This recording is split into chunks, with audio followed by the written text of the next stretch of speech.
Hey, what is going on? Welcome back to the channel. Today we're taking a look at Multivac. I do want to say that I'm not a financial advisor. You should do your own research before investing money into crypto. If you haven't seen the previous update, make sure to check that out before watching this one. It's going to be linked in the top right-hand corner of your video.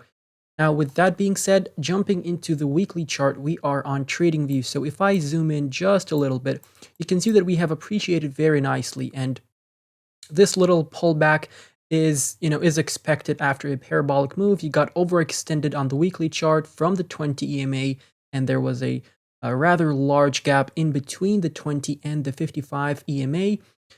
And when that happens, that's sort of the foreshadowing you get before a pullback. Now, if we look closely, that you can see that we're landing on the 55 EMA on the weekly chart, which is healthy. Okay, this is good.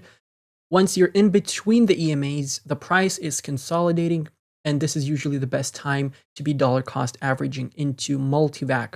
Now, if we switch to the left side over here, you can see we're landing exactly on this previous swing high over here. So from this swing high, we got rejected from this resistance level. We came back down once again to the 55 EMA. We broke above this resistance level, which was over here, and now we're back testing it as support. So once we start breaking through this resistance level over here, we're going to back test that as support as well. So it all works in waves, right? And as I always say, if you're holding Multivac for the long term, or any project for the long term, for the next 5 years, let's say, you don't want to be worrying about these, pullbacks.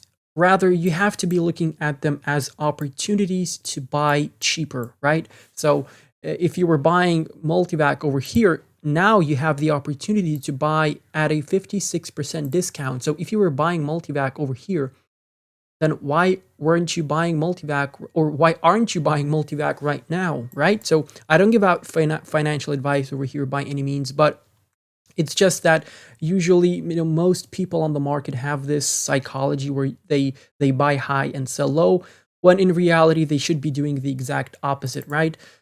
But jumping into the weekly RSI, you can see that we were overextended over here, and now we're coming back down. We're landing on some previous resistance, which has now turned into support, obviously. And yeah, on the weekly chart, resetting our RSI levels, which is nice. You want to, pretty much go as low as you can before the next leg up. And I think the beginning of 2022 and, the first quarter of that year is going to be incredible. So right now, dollar cost averaging is pretty much what we should all be doing, in my opinion. Now let's jump into the daily chart. Okay, now jumping into the daily chart, we do have our Fibonacci retracement from this swing low over here in March to our swing high over here in April. So I am going to throw in another fib, because I usually have these large fibs from the swing low that we had in May or in July, and to this all-time high, right? And you get a bit of a different setup over here. So I'm just using this larger one over here with a swing low over here all the way in March. So what we're doing right now is we're landing on the 786. Like I said, you need to back test, previous resistance levels. And once you broke above the 786, you never back tested it as support. And right now, as you can see, look at this wick, knob on the 786. So great support level, and we're holding it right now. So if you see any flash crashes, this is a very nice entry point for you, 0.0082 cents. As always, I teach you to have the buy orders just a bit above the Fibonacci and the support levels, just so there is an increased chance that you're going to get filled, rather than, placing the order at the exact same price of this Fibonacci level, okay? You're getting a bit overextended from the 20 EMA on the daily chart, so I would expect some sort of a relief rally very soon, where we at least test the 20 EMA as resistance and get rejected back down. And once you're in these downtrends, the EMAs usually just push the price further down. So, these resistance touches can be nice selling points if you're looking to take quick profits, obviously, right? I'm not encouraging or telling anyone to sell, but if some people are entering for a quick flip, for example, from the price right now to the 20 EMA, that's a 59% trade. So I think that's a rather nice trade, in my opinion, and some people are willing to take that trade. So, look for selling options on the 20 EMA. Obviously, the EMAs are constantly moving, so it's going to be coming lower and lower and lower. And as you can see, once the price comes up to it, just like it did over here, you get rejected from the 20 EMA.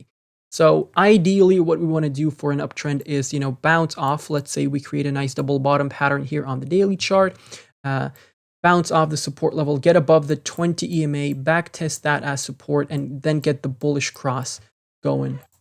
That would be the ideal scenario, obviously, but right now, like I said, the best thing you can do is just dollar cost average. And like I said, if you have been buying in these prices, then why won't you buy at these prices, right?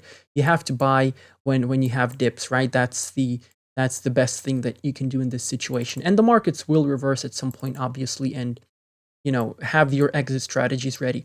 Now, if we look at the RSI over here on the daily chart, we've lost the green support, multi-month support trend line, so that's going to be a resistance line. I do have this, small trend line over here because I think we're going to get rejected from that level once again when we come up to there. And this horizontal white trend line as well is something that you should be targeting because we've been bouncing off that level once, twice. So we potentially may have a third bounce from there. So that could be your relief rally to the 20 EMA and another bounce and rejection to the downside. So look for that potentially. But, we're pretty much oversold on the daily chart, guys. Do I have to say anything more? This is the best time to be entering projects like these. Obviously, we can enter the bear market in 15 minutes. We can enter the bear market in a day, but you have to apply logic here. Huge companies are buying up the dip like crazy.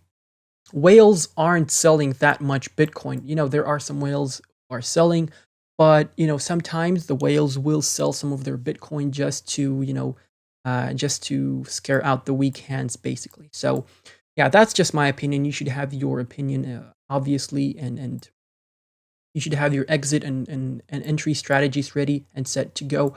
But let's jump into KuCoin. Now, jumping into KuCoin, we are on the 4-hourly chart, and right now what we're doing is we're printing a very nice reversal pattern. We do have a double bottom pattern over here. As you can see, this is the first bottom, this is the second one. If we start losing this one, then we're invalidating the double bottom pattern and we're creating a lower low. That is essentially a downtrend. We don't want to be doing that. So let's hope that we bounce off this level and don't open a candle below, okay? You can wick below it a bit, but really the body of the candles are the important thing here. And the target would be at 0.0177 cents if we manage to get, carry out the target from this level. And as you can see, this level was held as support multiple times over here. So now it's flipped to resistance, and it would make sense to get rejected from there. So from where we are right now to that price, that's a 75% trade, which is not that bad in my opinion. Now, if we look at the 4-hourly RSI, you can see that on the RSI, we're printing a higher low. But on the price action, like you see here, we're printing a double bottom pattern. So these two bottoms are the exact same. We're not printing a higher low, and this is a hidden bullish divergence. This usually is followed by a nice price recovery and a price surge. On the stochastic on the 4-hourly, you're oversold as well. Great entry points, and you're printing the bearish cross on the MACD. This is a lagging indicator, obviously, but the confirmations usually are followed by extensive moves to, to the downside or to the upside, depends what cross you have. Here we have a bearish cross, so we potentially can see more consolidation on this support level. But like I said, if we start losing it, then you're printing a lower low, and the double bottom pattern and the target are invalidated, okay? So yeah, that's pretty much it for Multivac. If I missed out anything, please let me know down below in the comment section, guys. Make sure to follow me on Twitter. I do some quick technical analysis over there as well. We do have a Telegram chat and a Discord server where you can request technical analysis and get constant news updates from the crypto world. And we do have a Patreon as well. Make sure to check that out. And yeah, that's pretty much it. Thank you for watching. I'm going to catch you in the next one. Goodbye and good night.